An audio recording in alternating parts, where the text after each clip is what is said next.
আসসালামু আলাইকুম প্রিয় দর্শক, দেখেন আমাদের গাড়ি এক্সকাভেটর যেখানে চলে সেখানে তেলের দাম ছিল 3 ব্যারেল তেল ছিল। 3 ব্যারেলের মধ্যে 600 লিটার তেল, বুঝছেন? তো আজকে রাত্রে ঘুমানোর পরে প্রতিদিনের নেই আমরা ঘুমাই, কোনো সমস্যা হয় না। আজকে রাত্রে এই চুরে একটা ডাম চুরি করছে, বুঝছেন?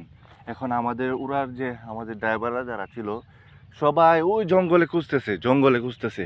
কিন্তু আমিও গেছিলাম জঙ্গলে, কিন্তু আমার কথা হলো আমার সন্দেহ হচ্ছে যে জঙ্গলের দিকে যায়নি ডামটা। তো এদেরকে রেখে আমি দাঁত মাজতে মাজতে এদিকে চলে আসলাম, বুঝছেন?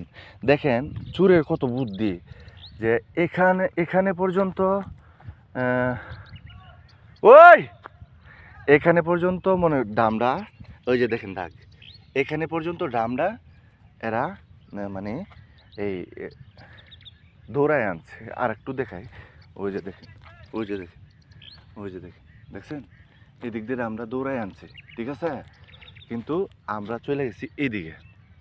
কই কই হারা কো। আর মূলত ডামরা, আমার সন্দেহ এখান থেকেই ডামরা অন্য কোথাও নিচ্ছে, বুঝছেন? পরে আমি এখানে দাঁড়াইছি ডাম কোথায়, এরপরে আমি ঢুকলাম এইদিকে। হ্যাঁ, এই যে ডাম, এই যে দেখেন এদিক দিয়ে ঢুকাইছে, এদিক দিয়ে ঢুকাই আমি আমি 2-3 বার দেখছি ডামরা। ওই আপনারা